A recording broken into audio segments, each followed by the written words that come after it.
Welcome to Conversations from St. Norbert College, a program that encourages good discussion in our community on today's local and global issues. Now, your host for Conversations from St. Norbert College, author, professor, and nationally known sports economist, Dr. Kevin Quinn. Welcome to Conversations from St. Norbert College. I'm Kevin Quinn. Our special guest to start the show is Rosemary Sands, Director of Study Abroad at St. Norbert College. We'll discuss the advantages of studying abroad and how it's a life-changing experience. Later on, we'll introduce you to a pair of St. Norbert students who will share their study abroad experiences with us. Rosemary Sands has been with St. Norbert College since 1993, where she has served in various capacities relating to international education. She was named Director of Study Abroad in June 2002. She recently became Dr. Rosemary Sands as she earned her doctorate in Spanish and Italian. Rosemary, welcome to the show. Thank you. Well, let's talk about this exciting news about getting your doctorate. It's in Spanish and Italian, but it relates to the Norbertines, is that right? It does. When I was looking into different topics for my dissertation, I thought about a lot of different areas, and one I thought about was second language acquisition with immersion because of my real life job and study abroad. But I also was very, very attracted to Spanish history and politics. I was fascinated by them. And when I found out that the Norbertines had had a presence in Spain for more than 700 years, but that nowadays no one remembers who they are because they disappeared from Spain in 1835.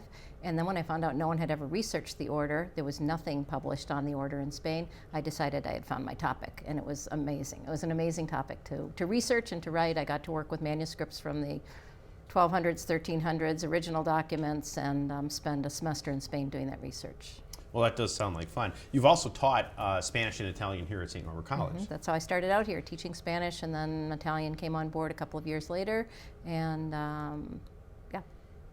So now you're the Director of Study Abroad. You've been in that role for more than a decade, but you started earlier than that. So talk a little bit about what study abroad was like at St. Norbert College when you started here and what it looks like now. Okay. When I first came to St. Norbert in '93, there was the first ever Director of Undergraduate International Education, and that person had the role of being the advisor both for inbound and outbound students. When she left the college in '96 to go on to another school, I was offered that position as interim director. I took it on, and so for during the first 3 years I was in the role, I did both inbounds and outbounds as a freestanding office. When I went back into teaching in the late '90s, I had been fortunate enough to be on the restructuring committee, the search committee. Here at St. Norbert, we decided it was important to put a different focus, sit down and think about how we wanted international to fit together, what pieces all needed to be in the same place. And so a new associate director position was created for the center.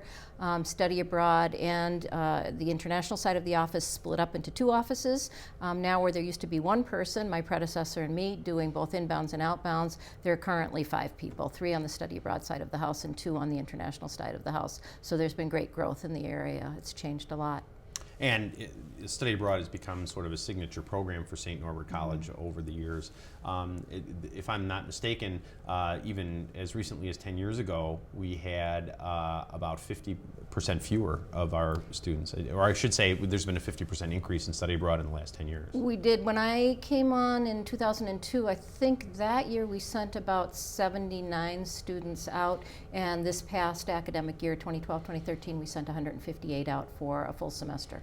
Which represents roughly a third of the graduating class had a full semester study abroad experience, which is amazing. I mean, that's probably twice or maybe even 3 times the rate that other schools like us have been able to achieve. It's hard to pin down exact percentages because everybody crunches their numbers different ways, but I think in the most recent publications they're saying fewer than 10% do a semester or more abroad. We're very fortunate that we have the support of the administration. The students get to use all of their financial aid for the semester they're abroad. We've worked really closely with the faculty and with the registrar's office to have a list of pre-approved courses so students know exactly how those courses are going to transfer back, what requirements will be satisfied. A lot of schools will say, take some courses, we'll look at them when you get back and we'll decide whether or not any of them count. We don't do it. We keep the students on track for graduating in 4 years. So. Talk a little bit about why you think a study abroad experience is important, not only academically, but developmentally for students. It's interesting because I tease the students and I say, I know it's study abroad, but from my point of view, the growth occurs outside of the classroom. They get great classes here, they get great classes abroad, but it's the personal growth that I see in the students outside of the classroom that's just amazing. Students will come back, and I may have gotten to know them as soon as their freshman year and watch them in their trajectory here, and oftentimes the students are still quite shy and a little bit timid before going abroad, and when they come back they're totally different people. They are very sure of themselves, they're problem solvers, they can think on their feet, they're not having to have somebody right by their side holding their hand. They figure stuff out, and that's a lifelong skill that's going to serve them forever. And they come back empowered, and I think it's great. And they make friends that last for a lifetime abroad. You know, in a world that is likely to be more international, not less international, over the next 50 years, which is what college students now are looking at for their professional active lives. Having that cultural competency is probably one of those things that's going to distinguish folks who do well in a complex, changing environment and those that struggle. I couldn't agree more. We're going to give you a quick peek at some of the fabulous pictures that our two St. Norbert College students took while studying abroad, and then we'll introduce you to them. Enjoy this photo montage, and we'll be right back.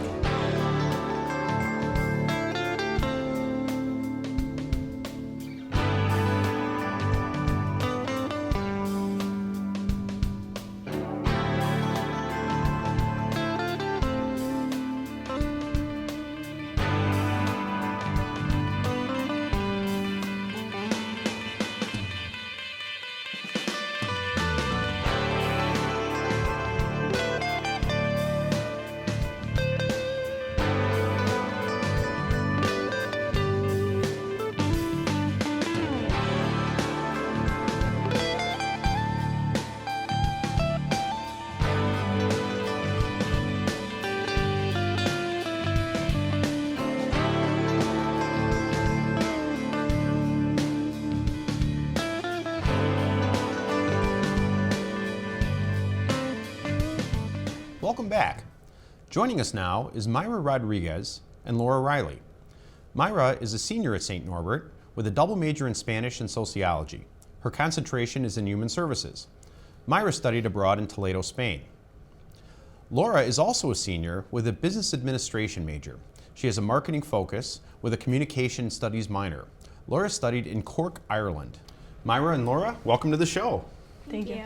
So Myra, you studied in Toledo, right, in Spain? Yes. In the fall of 2012? Yes, fall of 2012. And you studied in Cork, Ireland? Yes. Okay, when was that? That was at the beginning of the year. So, So you're just back yes, then, not too got long. back in Okay. June.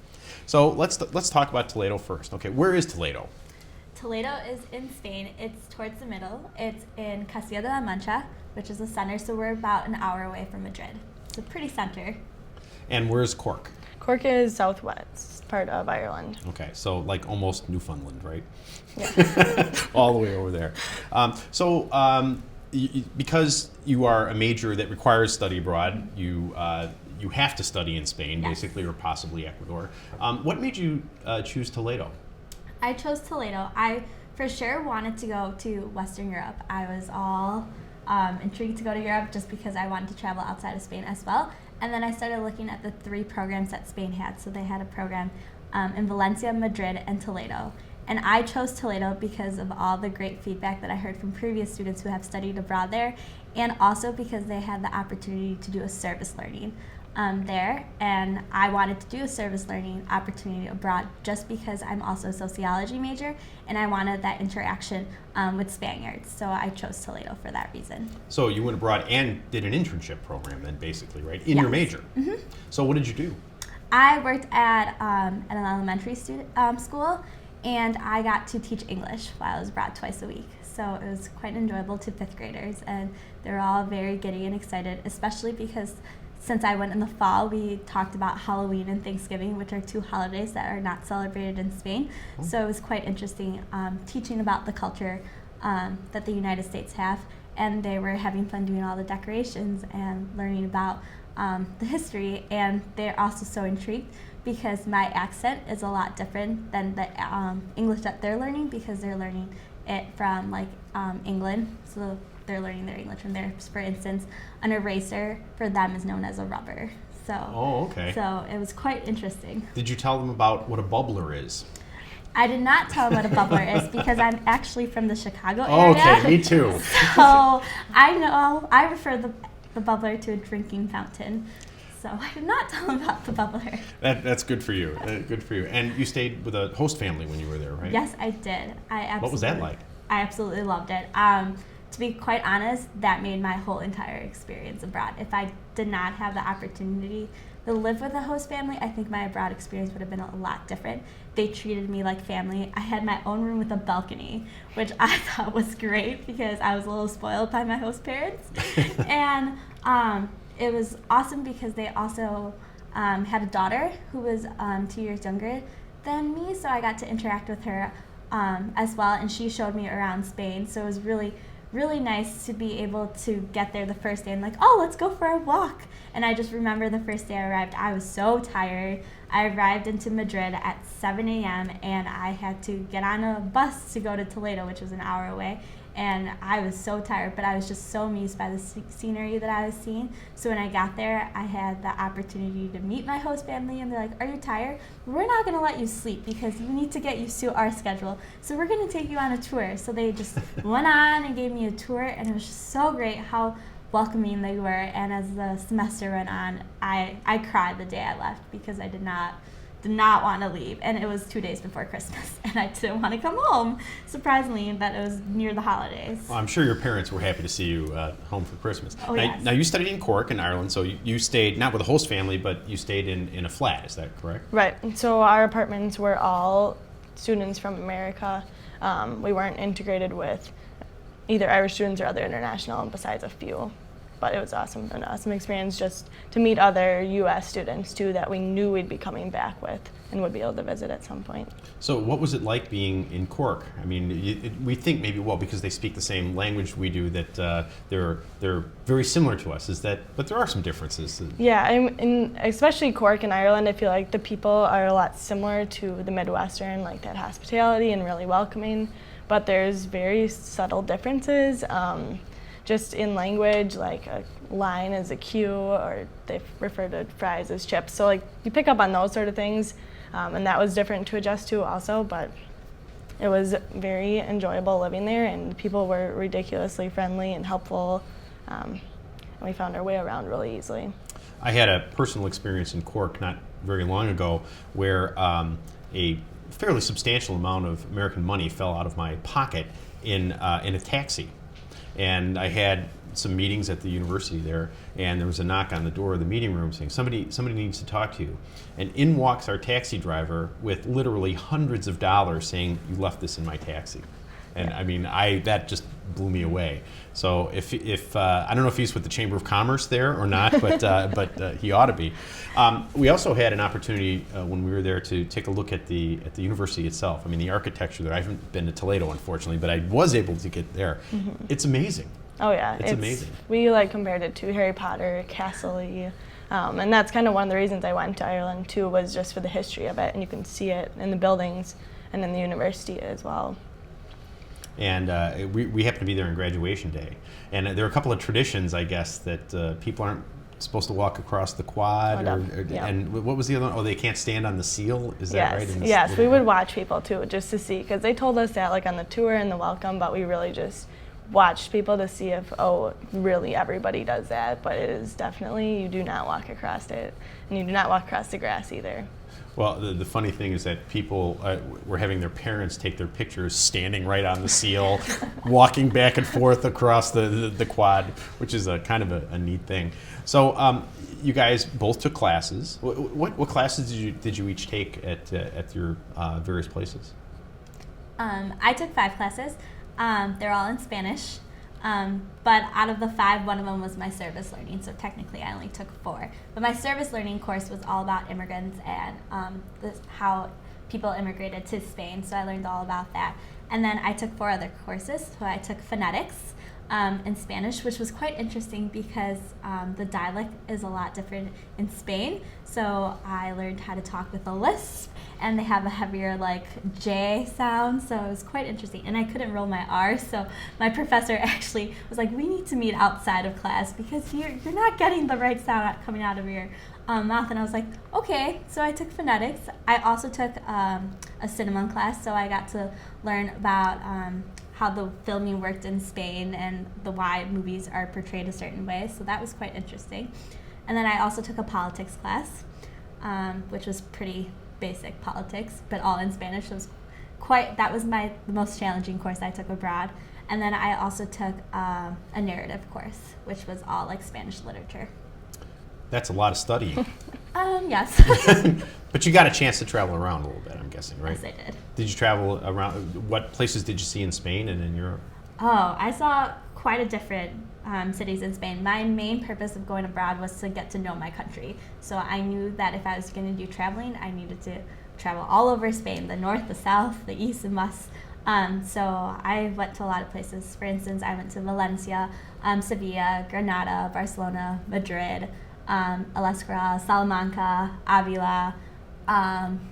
Yeah, probably way more. I just can't name them all. Wow. So, and then of course I was in Toledo. But outside of Spain, I had the opportunity to go to Galway and Dublin and the Coast of Moor in Ireland. I traveled to Rome and Florence in Italy and Paris, France. That's a pretty busy few months. Yes. You, of course, were studying on the plane. Sleeping. Oh, okay. But the flights were pretty short compared to my 9-hour direct flight. Yeah, 9 hours. I know when I get off the flight, I'm completely disoriented, and I know the advice is that you're supposed to get there and get right going. I need a nap. Yes. Now, what classes did you take in Ireland? Based on the schedule, I was able to take 6 courses actually, 6? which normally here we take 4, so it was nice to be able to fit in an extra 2 actually. And I had a good mix because I had general studies left, and then I also was able to do business. So I had 2 music courses. One, I was able to learn tin whistle, which is their traditional instrument there. So it was fun to know how to play it and then be able to watch like traditional sessions at pubs. And then I also had 2 business ones. One was management and marketing in the EU, so the European Union, and just that side of it, which was interesting kind of compared to what's here. And then I also had marketing of food products, so that was just a nice specific one, but we don't have here either. And then I also had 2 culture-based ones. So one of them was People, Place, Politics Ireland, and it just looked at the history, and we had walking tours of Cork, where he kind of showed us different places, which was really interesting. And then the last one was folklore, which was really fun because Irish folklore is very interesting and humorous as well. Well, my experience there is that the weather is so bad, you stay inside, you might as well tell stories, right? Yep. You know, here in the U.S., you know, our universities, even ones we think of as being older, are not nearly as old as the ones that are in Europe. In fact, just the sense of history there is ever present there. So where did you travel when you were in, did you travel around Ireland, get to see Dublin and some of the other places? Yes, I actually got to travel around. I traveled with friends on the weekends because none of us had class on Friday, so that gave us 3 days of travel, which was really nice. And so we traveled, we had classes January through March. So during that time we traveled in Ireland and we spent our weekends in different cities, some of the ones that Myra mentioned in Dublin. And then at the end of my time, my parents and my sister both came and visited. So we took a 2-week trip around Ireland. So I got to hit everything that I had already seen and hadn't yet in Northern Ireland. And then we had 4 weeks off before our finals. So we took a month to travel around Western Europe. And we went to 10 countries. So it was a fantastic backpacking 28 days. Wow. Well, so you probably saw every hostel, you know, over Every 1,000 miles. Yes, very different. I've never stayed in one, but I understand they vary tremendously in character and quality. Yes. But it's part of the educational experience. So, what was the biggest surprise that you were just not expecting? I think for me was just the time that I had. I wasn't going into it. I just didn't realize like how busy we are here really, because it's the normal thing to do and it's normal to be really, really fast paced. And we got there and I didn't have a job and I had 6 courses, which was normal, like more than normal that I had here, but it was I had extra time to really spend like getting to know people and getting to know the city I was in. And it was kind of eye-opening to see that I could really appreciate a new city more than I had even had time to appreciate my own at home. So I kind of just brought that back and like really am appreciating where I am now and being aware of what's around me and appreciating it. So. How about you? What was your biggest surprise? I think my biggest surprise is that the meal schedule abroad. In Spain, it's a lot different. They eat breakfast at 11 o'clock, 11:30, and it's just a piece of fruit or drink some coffee. And then they have the big portion like lunch at like 3 o'clock in the afternoon.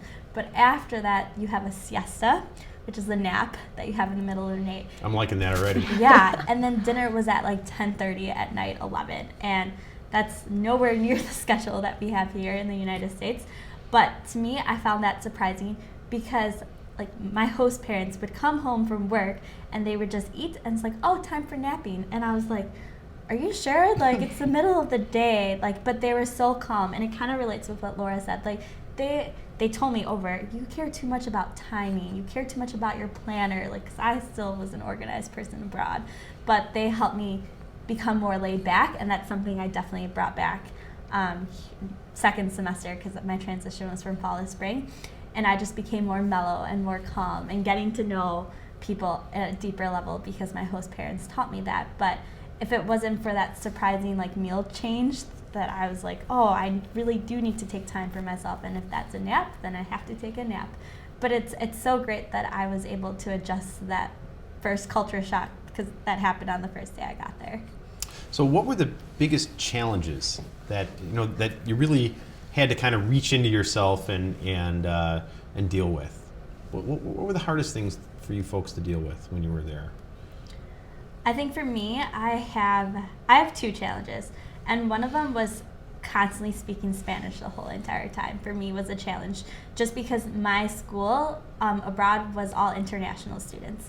So it was students from the United States, students from Japan, and students from Puerto Rico. But the students from Japan and Puerto Rico both knew how to speak English. Like, they spoke English pretty fluently. So the first thing that our professors told us when we got there, and the directors of the Fundación, were that your number one goal here is to talk Spanish at all time.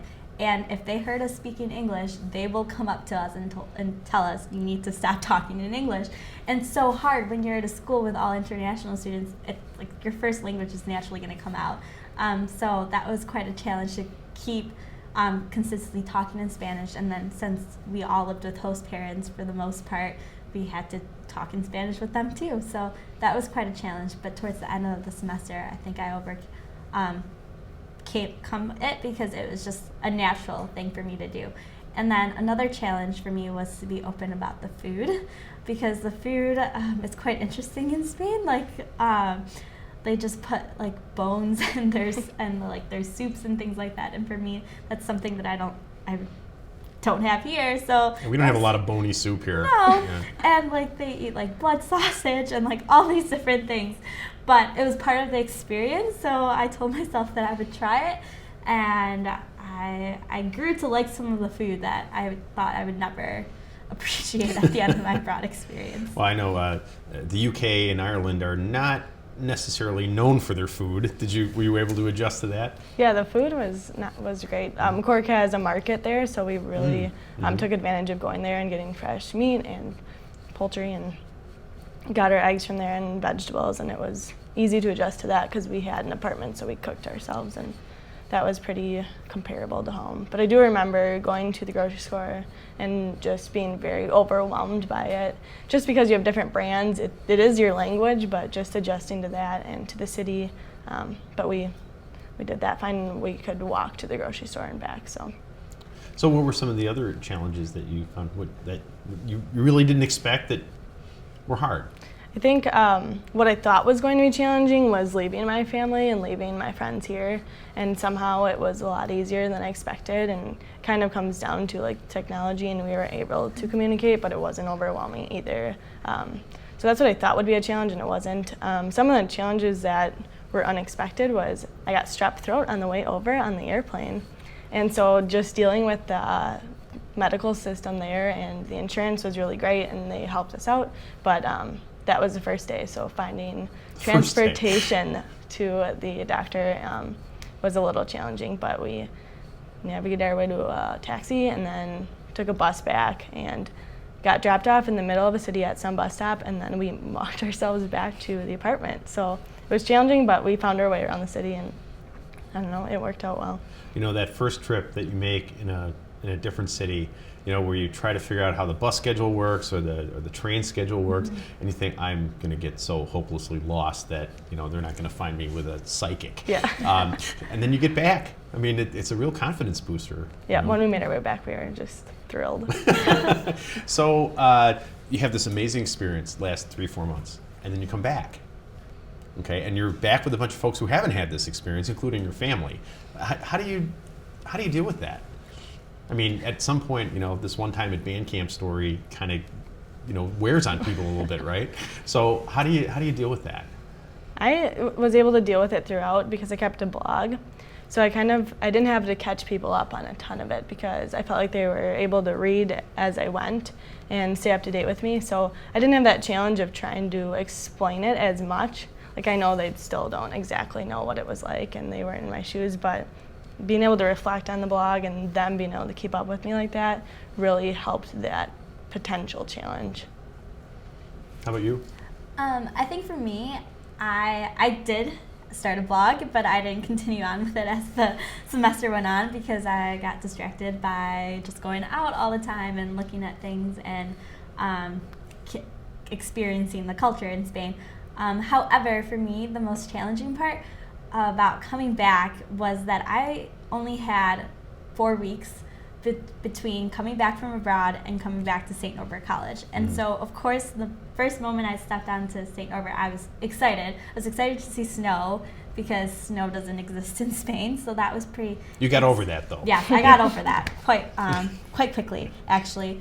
But I did have a challenge because I wanted to tell everyone about my study abroad experience. And it was hard because you did have those people who wanted to actually hear about your study abroad experience and tell me everything, where you traveled, like what was your favorite part, and things like that. But then you did have the individuals like, oh, tell me about your study abroad experience. Okay, you're back. This is great.